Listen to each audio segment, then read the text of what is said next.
I would say that if you had to pick 3 books or 4 books of the 20th century that were absolutely indispensable, it could be that 2 of them were by Ellison. His book of essays and his novel Invisible Man. During the winter of 1970, I was a freshman at NYU, and I read 2 books that changed me. The first was Faulkner's The Sound and the Fury. The second was Invisible Man, written by a man who I'd heard was actually teaching a course at NYU the next semester. Perhaps I like Louis Armstrong because he's made poetry out of being invisible. Invisibility, let me explain, gives one a slightly different sense of time. You're never quite on the beat. Over the next 3 years, after Ralph Ellison allowed me into the small seminar focused on the American vernacular, and a year after that, when he took me on as a 2T every Wednesday afternoon until I graduated, one of the greatest of all American writers taught me how to read. After being a writer for 20 years, Ralph's teachings about our oral culture became audible. Ralph Ellison played a really important part in my life as a professional writer, and then my life in creating Audible. In many ways, Audible exists to honor his legacy. And then the truth is, Audible.com is nothing more than a continuum. It's a testament again to the sound of words, the syncopation of words, and indeed the jazz inside words. But he had this kind of antique elegance and this stunning oracular way of talking, and you could hear it when he talked, and you can hear it when you read him. And now, as I speak, millions of people, right now, including much of the global intelligentsia, are listening to well-composed and artfully performed words from Audible. Darkness cannot drive out darkness. Only light can do that. There's so much complexity defining the gulf between justice and injustice, and between the best and worst of people. If nothing else, I learned from Ralph a tolerance for that complexity. In the case of Ralph Ellison, I've tried hard to express my gratitude as I could. I also hope I have lived a life in a way that my gifted and complicated teacher would have approved of. Thanks.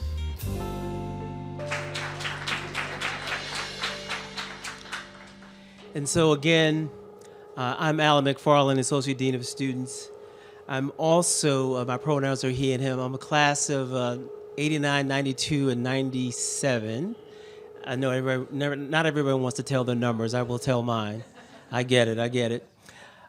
This year happens to be the 70th anniversary of the Invisible Man winning the National Book Award, 70 years to this year, which is exciting, which is one of the reasons why we're actually doing this here at NYU. Ralph Ellison was the Albert Schweitzer Professor of Humanities at NYU from 1970 to 1979, and he taught many courses. One of the courses happened to be the American vernacular as symbolic action, and most likely was influenced by Kenneth Burke, who wrote a book called Language as Symbolic Action. And so we find ourselves here in 2023 where we have an opportunity to talk about Ralph Ellison, hear some reflections, and also welcome to Alumni Families Weekend, everybody, 2023.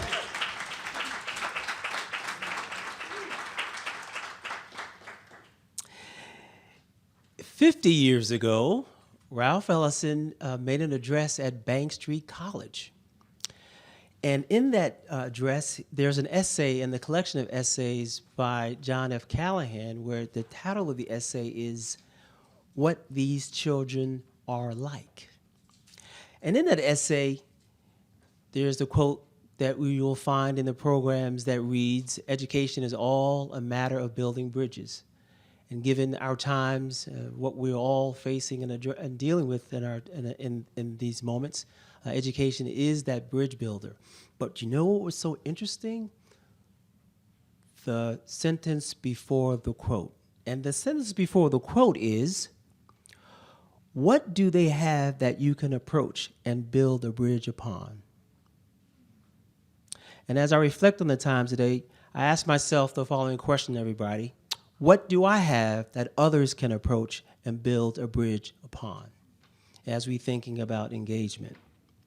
I know that the conversation this afternoon will yield more insights and thoughts about life, literature, and society. I'm thrilled to introduce our esteemed panelists. And you have the bios in front of you. So I am not going to read the bios, but what I'm going to do is share something with you that is not in the bio. No, it's all good. So first, welcome Mr. Don Katz, writer, founder of Audible. Let's give him a round of applause for being here. So Don and I have been chatting back and forth for a couple of years, and Don asked me the following question. He says, so Alan, how did you find me? And the way I found Don Katz was I was looking into some research in the NYU archives.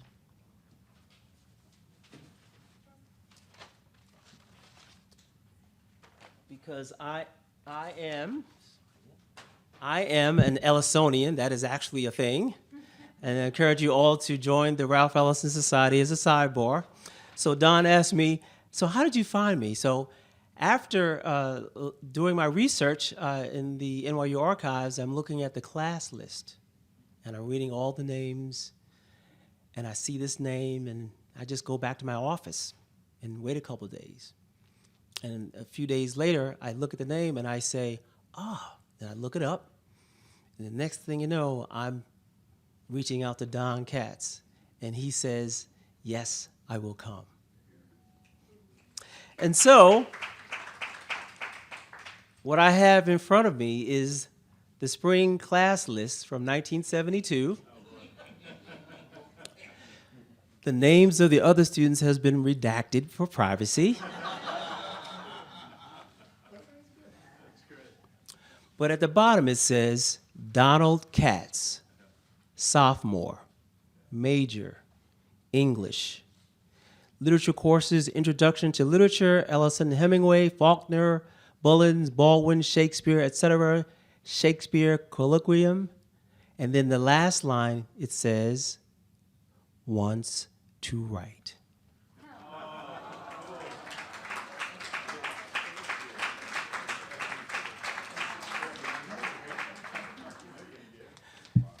Let's give a round of applause and welcome to Michael Dinwiddie. So Professor Michael Dinwiddie, and I know we're gonna get to the meat of this, but bear with me everyone. So Michael Dinwiddie is in my office one day, and Michael has this lovely flair about him, and he says to me, just out of the blue, he says, you know Ralph Ellison taught here, right, Alan? And I did not know that. And ever since that day, Michael will tell you that I have been on a mission to make sure that Ralph Ellison's memory stays strong here. So I want to thank Michael for putting me on the path to actually being here today. And I thought it was apropos for Michael to be a part of this conversation. You see his bio, but I want you to know how faculty members touch their colleagues and students aside from what you read. So welcome, Michael.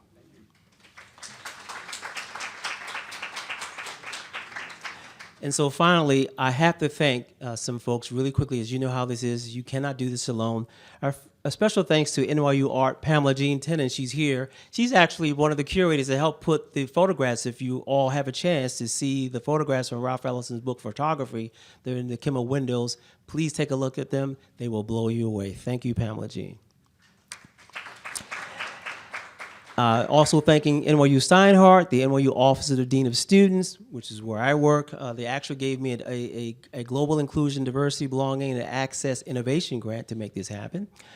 The Center for Black Visual Culture, which happens to be also the Institute of African American Affairs, and the first director, everybody, was Captain Roscoe Brown, Tuskegee Airman, FYI. And a heartfelt gratitude to our partners in the Gray Art Gallery for NYU. They have been really supportive of everything that we're doing. And then, so now, without further ado, the end is in the beginning that lies not far ahead. Professor Michael and Mr. Don Katz, the floor is yours. Please welcome. Good afternoon. Good afternoon. Good afternoon. Thank you. It's a traditional call and response here. I want to thank you, Alan, for that introduction. I'm really excited to talk to Don. And I want to acknowledge that we are in the space of the Lenape people, and we are also in an area that was called for 200 years the land of the blacks, from Washington Square, Canal Street, Little Italy, Chinatown, and Greenwich Village. And so I make those acknowledgments so that we understand that we are standing in a historical space. And NYU has acknowledged that with the building of the African Grove Theater, which will open on November 15th with a program based on the first play written about the African Grove Theater. So all that because I was stunned when I came to NYU to find out how rich its history is in terms of African American culture. James Weldon Johnson taught here in 1935. He left to go to, he was the first black professor here, Lift Every Voice and Sing, in case people don't know who he is. And he left here to go teach at Fisk. 2 years later, he died in a horrible train wreck. But, and then we have, years later, we have this tradition of African American artists working here. And we have Hal Woodruff, who was an abstract expressionist. There's a classroom named after him. And then we get Ralph Ellison. He was born in 1913. I'm going to make this very quick because I want to hear all Don's stories, quite honestly. He was born in Oklahoma City. I was born in Muskogee, Oklahoma, so I feel a kinship to him. He dropped out of college in his third year. I dropped out of college in my third year. I moved to New York and came to NYU and went to the Gallatin School, one of the greatest things that happened to me. I was lucky. He had to hobo to get to Tuskegee, where he spent 3 years and had an incredible education, a musical education, that really shaped his way of thinking about creation. And it also started to help him understand that music could be a way of thinking about how you live your life and how you create yourself. And the one thing I will say that the story I have to tell, and I'm sure that Don and I will talk about it, is the little man at Chiaw Station. That's all I'm going to say now. The little man at Chiaw Station. I think that's really important. Ralph Ellison talked about the fact that he moved to New York in 1936, and he befriended this guy named Langston Hughes, who was kind of like the poet laureate, according to some, but laureate of Harlem. And Langston, he also met Richard Wright, and he became involved. He started writing for different publications. He wrote 20 articles and short stories and things between 1936 and 1944. He changed from being a musician. He played trumpet. He wanted to be a musician. He wanted to compose a symphony in which blues music took its place in the world so that people could understand the contribution that African Americans had made to American culture, because he thought of American culture as being basically African and American, meaning people from all over coming together. I don't even want to use the word diasporic because that's kind of a wrong concept, but I love what he said, though, and this is the last thing I'll say. See how much shorter I made it? He said, "For we select neither our parents, our race, nor our nation. These occur to us out of the love, the hate, the circumstances, the fate of others. But we do become writers out of an act of will, out of an act of choice, nevertheless. And what happens thereafter causes all those experiences which occurred before we began to function as writers to take on a special quality of uniqueness. If this does not happen, then as far as writing goes, the experiences have been misused. If we do not make of them a value, if we do not transform them into forms and images of meaning which they did not possess before, then we have failed as artists." That's from his essay, Hidden Name and Complex Fate, Shadow and Act. I quote Aristotle now. He says, "True friendship is like one soul in two bodies." I look forward to learn about Don Katz's unique friendship and the mentorship from Ralph Ellison that served as inspiration for Audible, as I'm sure you do as well. Thank you.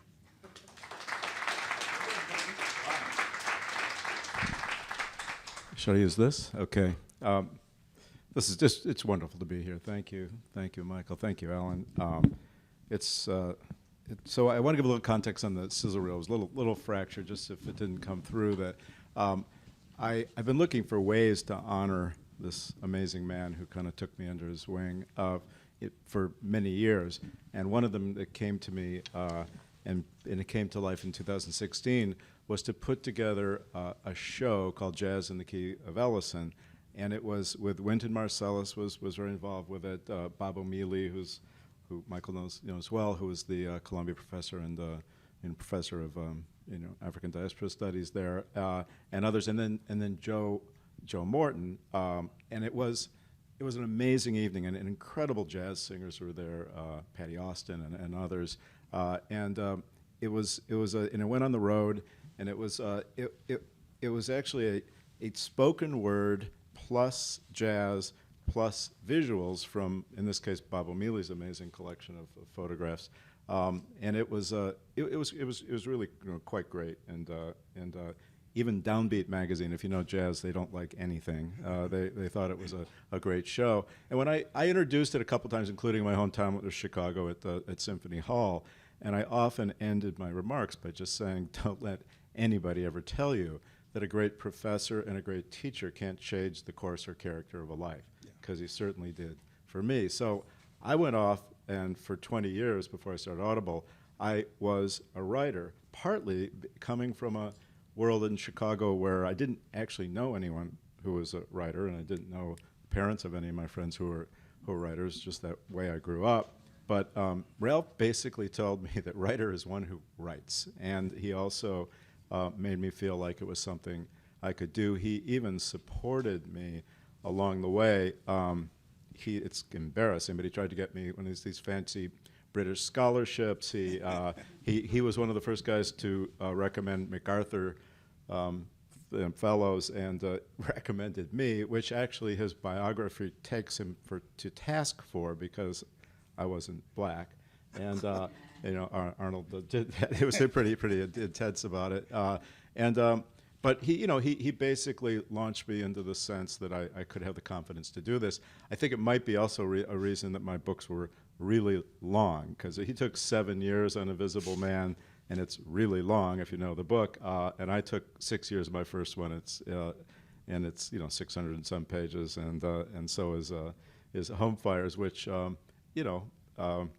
some people, including my wife, said over the years, maybe it shouldn't have written that long. But the other thing you saw in there was the ode to Ralph on the history wall at Audible. That was the thing with his quote about words from Juneteenth, and that's in an 80,000 square foot cathedral that Audible renovated into what we call the Innovation Cathedral. And if you haven't been to Newark and seen Newark's changes, I highly recommend it. One of the things I kind of decided to do that I think is one of my best decisions as a leader of a company was we moved to Newark in 2007, and not many companies, if you look historically, have moved into an urban core environment at all, and particularly ones without any government incentives, which is the way we did it.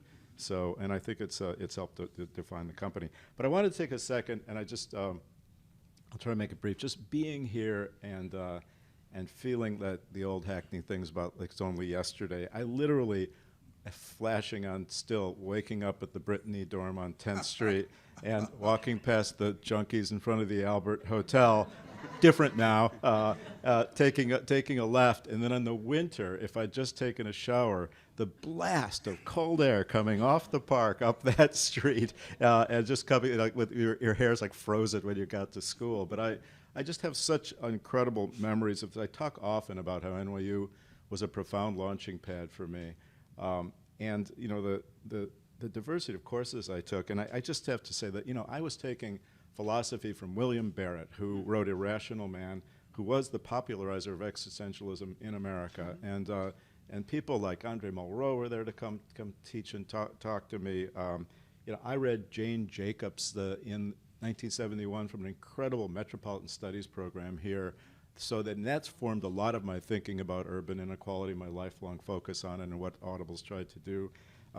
The city is classroom. I hope it still happens. My art history I was in the Modern studying art history with these incredible professors, who are often people here for other reasons. And I'll never forget the final for the fourth semester of art history, which was really hard, like a lot of the courses here those days, was a Noguchi sculpture in a picture, and then just a book full of paper, and basically said, deconstruct for the next 2 hours, mind you, all of the influences starting with neoclassicism that you see in this sculpture, and name exactly what the paintings are and reference them. And that was incredible training, because then I went to a British university for graduate school, and that's the only way they think. So I was totally prepared for that. And it was every time I turned around, my Faulkner professor, Ilse Dusoir-Lin, was a genius professor, and I had a teacher named Bill Fleming who taught the politics of the rising counterculture and resistance movements, and we'd go to his apartment and smoke pot, and it was like, but he no. Honestly, I didn't mean to say that. So, but anyways, he was a genius professor too, and he talked me into his alma mater, the London School of Economics, even though I was an English major. So I went off and had that experience. And it's funny, even that, when I counsel kids who are without privilege rising through the academic world, I realize I always say to them, forget this idea about follow your dreams and all the sports stuff and everything. Like, within the next few months in your environment, find someone who cares what happens to you and happens to you. And that, if you can have that skill and you can do that, then things will change and you won't feel so alone. And so, I mean, there are so many things that happened to me here that, I remember debating heavily, often on the floors of dorms, and let's be clear, when I was here, the old Bob Dylan, there was music in the cafes at night and revolution in the air. Believe me, New York, 1970 to 74 was on fire. It was incredibly dirty, but it was filled with I mark it by the music I heard.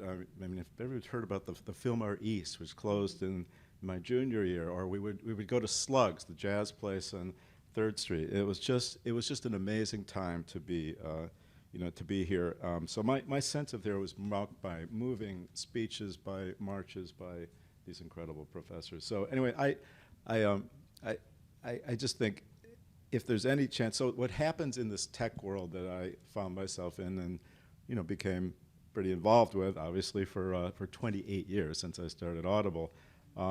There's this really weird narrative about the value of an undergraduate education, which is that you should, as soon as you got a startup going, you leave. Yeah. And I just think, like, no way. If you have the privilege of a liberal arts education, I got to interrupt you. Tell the story of what that comes from, because you told me. So I went and I introduced. There's an entrepreneur festival here, which I have gone to a couple times. Great program. I think it's engineering and the business school. And because my roommate, Ed Lau, and I, Reed connected in 1994. He is a computer scientist with a PhD. Audible's like we're up on the wall because it's an NYU phenomenon. And then the chief scientist, Guy Story, had a Courant master's. So a lot of NYU things. So I went and I was introducing Jack Dorsey. And up on the stage there was a panel, and it was, should I stay or should I go? And there were 5 people there who were alums, and 4 of them said, the minute you have a funded startup, you leave school. Nobody, like Bill Gates, like Mark Zuckerberg, this is the meme. And the one guy at the end says, I went to Gallatin, and I wept when they told me I had too many credits and had to leave. That's why, Michael, why don't we tell that story? That's right, 'cause I have another question. Can we change mics? Yeah. You take this one, I'll take this one. Okay, there we go. Great. Go on. Okay, it's your turn. Oh, you're ready for me. Okay, well, first of all, wow, what a nice introduction. I want you to talk to us about how you met Ralph Ellison and how he came into your life and how he decided he would mentor you. Yeah. So I had this experience of reading the book, and I couldn't believe. Which book? Invisible Man. Oh, okay, just check. And so I read Invisible Man, and I heard he was teaching here, but it was an upperclassman. Like a lot of things were juniors and seniors versus, and I was just a lowly sophomore. So I actually went and found out he had office hours, and I went and basically talked myself into the class. And it would meet for 2.5 hours at 1 Fifth Avenue on the 5th floor. I remember, in a very beautiful woody kind of environment.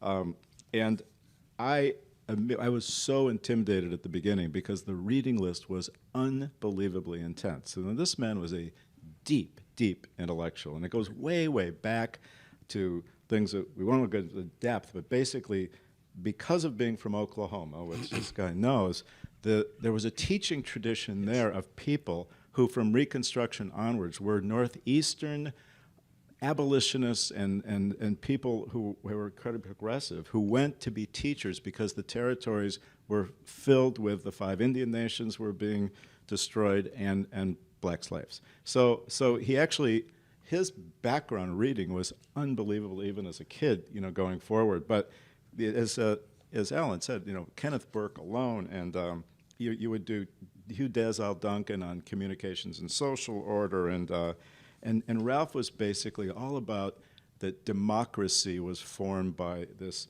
vernacular culture, and that we went through things that were you would basically in one session deal with Mark Twain and then Louis Sullivan and Frank Lloyd Wright, and I think of the kind of coursework that my son Dash, who graduated from Gallatin in 2015, did, this connecting the dots across ideas.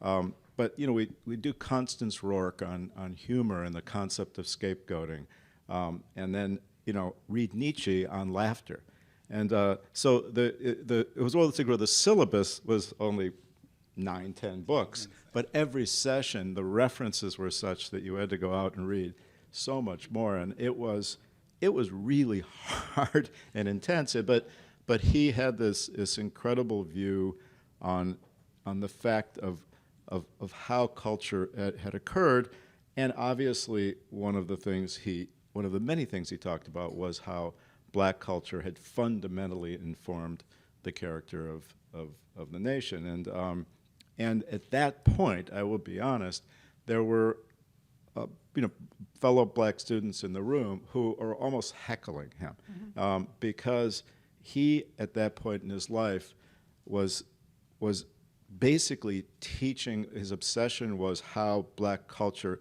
informed and white culture.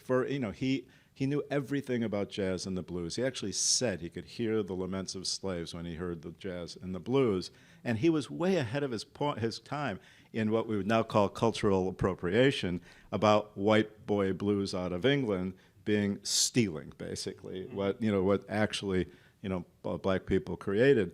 But the way he expressed it, he was not kind of having the more revolutionary kind of views at the time. You make me think about, when you talk about your background, you make me think that what he learned working for WPA, Works Progress Administration, where he's interviewing people who had been enslaved, where he's talking to different artists, starts to inform and enrich his history and his culture. In Oklahoma, there's a tradition of African American towns. His first school he tried to go to was Langston University, but he basically, because of politics, he couldn't go there, and then he ended up going to Tuskegee. And so he was rooted in a place where there was a deep sense of the culture and a deep sense of self-determination. That was part of the Oklahoma until 1907, when it became a state and then became a Dixiecrat state, basically. Yeah. But he was aggressive, and James Baldwin once said he was the angriest human being he ever met. But if you met Ralph, he was the James most. Baldwin said that? Yeah. But Ralph had this unbelievably elegant way of doing things, but he said things that would just cut through. So he would say to groups of black students, those afros, well, white people are going to be wearing them soon. And to the black ear, it was like, you're invalidating, an identity, for me. But of course, if you look at hip hop culture, and the fact is, within 2 or 3 years, my Jewish friends had what they called Isros. Yeah. So he wasn't right, but it was a tough time for him. But what happened with me was that I really excelled in the class. It was just my kind of thinking, and he really thought I was good at this. And so then my father died suddenly when I was 19, and in my sophomore year, and I went back to Chicago and was going to going to the University of Chicago for a while, and I got a thing from Ralph saying that if I came back to NYU to graduate, he would take me on as a 2T for 3 or 4 hours on Wednesday afternoons, and so there wasn't a question, and so kind of back I went, and think it was he was incredibly sensitive about my fatherlessness. He was incredibly scarred by fatherlessness his father died when he was 3. in his own life, and I think he actually was being kind. I'll never forget when I went back, because I had to go back suddenly. I had to go back, make up stuff, and I went to see William Barrett, the great philosopher. I'll never forget. He comes, he goes, Katz. He goes, oh yeah, dead father, come on in. so He'd lose his job today. But then it kind of continued, and I mentioned the MacArthur thing, and he was incredibly generous about my writing, and even though I went into that Rolling Stone narrative, literary nonfiction world of you are there inside the head of and reconstructing things, when I wrote my books, and but he was incredibly supportive. Not that I saw him all the time, but there was a point at the 1989 National Book Awards where my wife and I ran into Ralph and his wife Fanny, and basically Fanny said, Ralph considers, we didn't have children, that he considers your husband one of our sons. And I was like, I was just blown away. And instantly Daniel Boorstin was saying that he was getting the award that year, who we also studied and was also a friend of Ralph's in this unbelievably intellectual world he inhabited. And then I would say the biggest moment, though, was in 1992. We both end up in Chicago for the opening of the Chicago Public Library and the Printers Row Book Fair in Chicago. And we're sharing the stage. And he's referring to my writing and referring to me as his student and his colleague, as a writer. And I was like, okay. And so this is even better. But this concept that I got from him of literate listening, because the vernacular talking culture, and I tell this story often, that there's this unbelievable number of rooms that are named for people from Newark or people in Newark at Audible. And one's the Stephen Crane Room. And I used to always have the Stephen Crane Room be the place I wanted to have my meetings, because I would basically say, you know why Audible's what it is that this guy, Stephen Crane, he lived his short, intense life in the span of Henry James's life. But Henry James really kind of wrote like a Brit. And Americans started writing like Americans really quickly because of the authors who listened. And this guy listened to the streets. And Mark Twain listened too. And that's how American literature, so we basically offer up, which is an Ellisonian narrative, like almost taken directly from what I learned. And I just realized that, he was right. And then, of course, I realized that the spoken word in America in particular should have been a primary global media type, and it wasn't, and that's a longer story of how it got stuck in the book publishing business, and the book publishing business was textually, focused, and so when I started Audible, I have to give defensive speeches about the integrity of the oral culture going back to the Greeks, and how basically the Greeks were absolutely against the spoken word. They thought it would atrophy memory. They actually, and through St. Augustine, it was the same. In Christendom, you weren't supposed to read silently. It was devilish. And then, you go forward and you reach the apogee of textual culture, which was a technology-born disruption, as you'd say now, in the 19th century. And it's been Audible's a disruption. Audible is a disruption as well. That's a massive in disruption. the best way, So, in a great way. It was because it was offering up the integrity of listening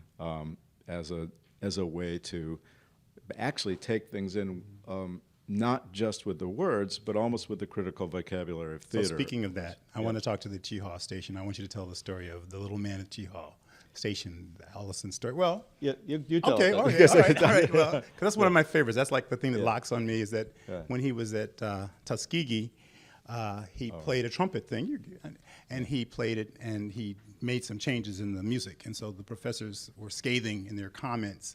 And so he went to a woman named Hazel Harrison, who was the pianist there, and he went to her complaining, they don't understand me, they don't know how great I am, and blah, blah, blah. And she said, well, whatever you do, honey, there's always going to be a little guy who knows what it should be. He sits behind the stove at Cheehaw Station, and you won't know who he is or where he is, but he's the person who knows how it should be. So you should always perform for that person. And so years later, when he moved to New York, he was working, going door to door, and he came to a building in San Juan district, and he was the janitors. He went down to the janitor's room, and they were discussing Metropolitan Opera, and which diva was the best, and blah, blah, blah, and which music, and which conductor, and on and on. And he was stunned and couldn't believe it. And so he went in and did his ask questions. He was doing surveys or something, and then he left, and he had to go back, and he knocked on the door. He said, "How do you know all this? How do you understand all this about the culture?" And they looked at him, and they said, "The Metropolitan Opera hires us as guards and spear carriers, and so we are there every night listening to all the music, understanding what is working and what is not working." And so he was stunned by that, but it also confirms exactly what you said. There's somebody there who already knows and knows what it should be, and it's not who you think it is. It's not necessarily the professor. It could be the student. It could be the person who listens. And so exactly what you're talking about fits into that. So you want to give time for them? Yeah. You want to get a little bit of time for the questions, if any people have any questions for us? There's one back there, please. So if I listen to The Invisible Man on Audible, and someone asked me if I read The Invisible Man, how do I respond? It's a really good question. So the answer is that of the tens of millions of people who are probably listening now, half of them will no longer make any distinction. They literally say they read a book. It's just not even a thing for them, and they tend to be people who've done it for more than a few years. I think if you're new to it and you're kind of confused by the difference of a podcast or the audio, and then versus the kind of more profound storytelling, it's just different. It's obviously more more based on books and based on stories with beginnings and ends and things like that. So it's definitely changed. We did a campaign some point called "Reading is the New Listening," and it was no, listening is the new reading. How about that? So and but it was kind of a dichotomy. The customers, when they got it was, I mean, look, people listen to Audible because of the utility of being able to drive and listen and take in books, because you can cook, because you can garden. I mean, the amount of things people do as they multitask. So there was an obvious utility, and then people began to realize they were consuming many, many more books because of Audible. But there was an entire group who just heard more in it, because you are getting a level of a nuanced interpretation. And that was actually a sea change, too. About 20 years ago, started something called Project Hollywood, where a lot of the readers of our traditional audiobooks, of which there were 3,000 when Audible started, so it's just so, they were told to be very flat, because it's all about the author, and not even use nuanced interpretations. That all changed when Harry Potter's came out, and you had these amazing nuanced interpretations of it. But then Audible started hiring great actors, and the great actors were asked to use their capacity to create nuance, not over-the-top stuff that basically you add, and you're adding a lot. So that's why Joe Morton, I think it's a magical performance. There was a whole period we were giving away for free after Jazz in the Key of Ellison came out, and even put an ad in the New York Times saying, "Come get Invisible Man for free." That's, I think, when you first got in touch with me, Alan, and because it is a wonderful way to hear and learn. And then over the years we had to debunk the idea that textual learning is it's stickier than audio learning. It's not. And we do scientific research on the neuronal characteristics of listening, and which also incidentally showed that when you listen without watching, so we're comparing the movie experience, that the emotive lobes of the brain are lit up like firecrackers when you listen, because you're bringing so much of your own imagination to it. It's like some of the old debates about the passivity of photography versus painting. So it's been a really interesting, long road. But that's where always in the back of my head was, it has this deep integrity about the character of the the making of American democracy and American culture. So we really were aligned with a lot of good things. We weren't just trying to stick it to a bunch of aristocratic book publishers. I remember years ago when I first listened to Langston Hughes reading his own work, and I was always surprised at how flat it sounded when he read it. He just read it the Negro speaks of rivers, I've known rivers, like that. And I was just like, wait, I get excited hearing these words. I get excited listening to it. So the whole notion of really performing and creating a story with the words, to me, is really exciting. And I think it's like the next step. Yeah. And, look at the truth is, there were a lot of recordings over the years. Audible for years. There were a lot of rights issues, but we had Walt Whitman with Thomas Edison being the sound man reading leaves of graphs.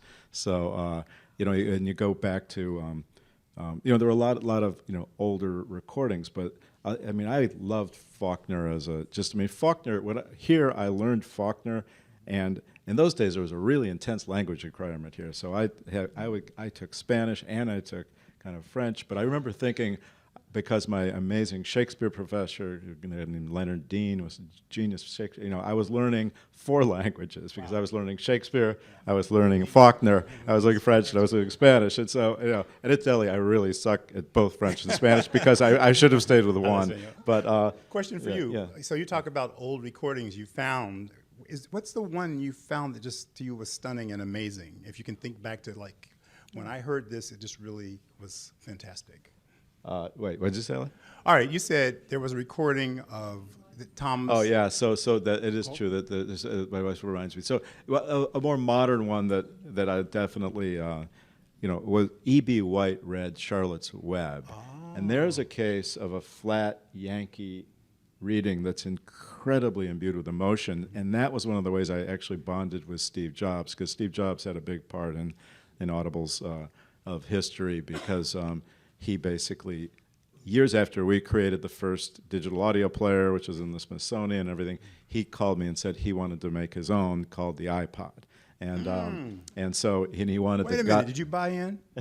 Yeah, no, I said great, and so but when he introduced it, we basically both bonded over, could you actually listen to Edmund White read Charlotte's Web without crying? And the answer was, wow, no, because there's something so profound about the reading. But yeah, it was Faulkner has a recording of his Nobel Prize, a couple of, and he just races through it. It doesn't work. He's just kind of reading it. I would say Ezra Pound, all of the baggage there, but he was a pretty profound reader, of his own stuff. But it's come a really long way. Now we have multi-voice and all sorts of different. It's a universe. There's a question here. Yeah.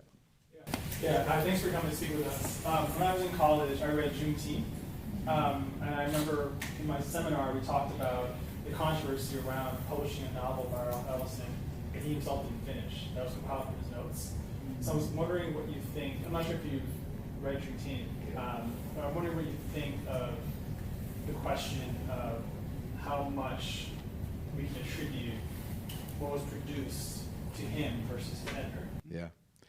I mean, I've never, I think that because there's this world of Ellisonians and people who kind of get him and revered him, people were willing to take whatever they could get. Now, I think, I don't know if he's here, but there's someone who's very close to Ralph. I was at his funeral, and John Callahan was in his funeral too, and we talked about this, but he basically kind of entrusted John to help understand his voice enough to put it together.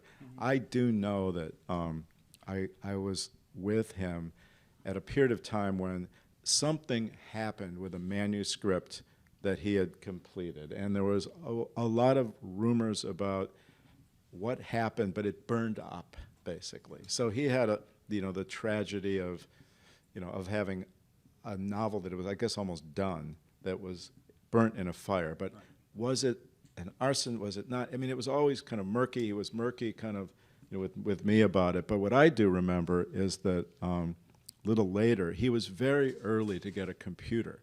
And at the primitive computers, all of us writers knew that something profound had happened to the character of writing when you went from, you know, a plume pen to a ballpoint to everything about the facility of it, and then from typewriter to erasable typewriters, remember that, to, you know, and then the use of mechanical things like the tape recorder changed, they all changed, the technology always changes it.